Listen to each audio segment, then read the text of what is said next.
په خوب کې د سپي لیدل د وفادارۍ، ساتنې او پټ ملګري له زاویې.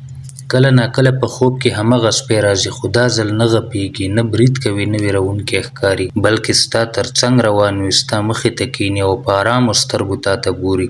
دلته پوښتنه پیدا کېږي، آیا دا هم د خطر نښه ده؟ که دا یو مثبت پیغام دی؟ ځواب یې دا دی: نه. دا ځل خوب بل څه وایي. سپی د وفادارۍ نښه.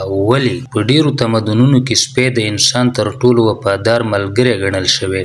حتی په خوبونو کې هم کله چې سپی ارام وي، درسره لوبې کوي یا ستا ساتنه کوي، نو دا د دې نښه ده ته یوازې نه یې. ستا په ژوند کې یو څوک شته چې ستا تر شا ولاړ دی، چې ستا بد نه غواړي، چې ستا په نه شتون کې هم ستا دفاع کوي. سپین سپی، پاک نیت او رښتینی ملګري.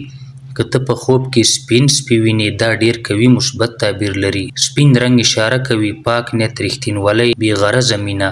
دا خوب وایي ستا په شاوخوا کې یو څوک شته چې زړه یې ستا لپاره صفا دی. که څه هم ښایي ډېرې خبرې نه کوي، ښایي خپل احساسات نه ښیي، خو کله چې وخت راشي همدا کس به تر ټولو مخکې ولاړ وي. که سپی ستا ساتنه کوي، دا یو له تر ټولو ښکلو خوبونو څخه دي. که ته وینې چې سپی ستا مخې ته درېږي، بل خطرناک حیوان شړي یا د چا پر وړاندې غپېږي چې تا ته رانږدې نه شي، نو دا معنا لري ته د الهي یا انساني ساتنې لاندې یې.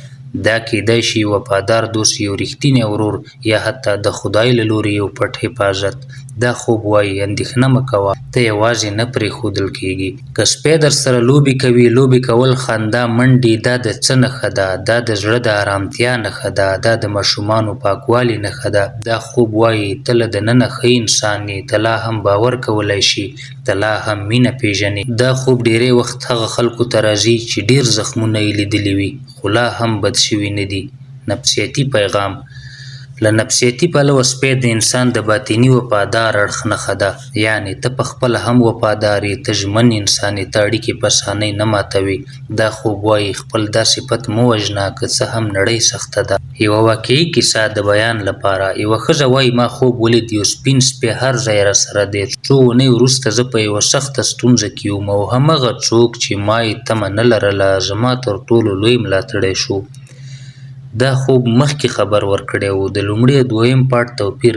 په لومړي پارت کې سپی خطر، سپی دښمن، سپی ویره، خو په دې پارت کې سپی وفادار، ساتنه، ملګرتیا.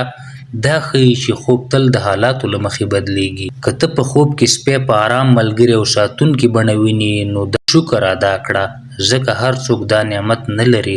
هر څوک وفادار ملګري نه ویني. دا خوب وایي ته د باور وړ انسان یې او باور درسره کېږي. خو لا هم یوه ژوره پوښتنه پاتې ده: ولې ځینې خلک سپی په خوب کې دیني یا روحاني نښه بولي؟ ولې ځینې خوبونه د روح له ژورو سره تړاو لري؟ په بل پارت کې به واورو په خوب کې سپی دیني، روحاني او باطني تعبیرونه چې ډېر خلک ترې ناخبره دي.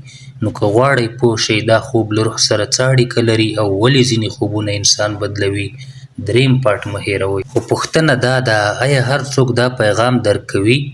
که یوازې هغه څوک چې فکر کوي. که دا ویډیو درته ګټوره وه، لایک یې کړئ، چینل سبسکرایب کړئ او مه هېروئ په بل پارت کې به لا ژور حقیقت واورو.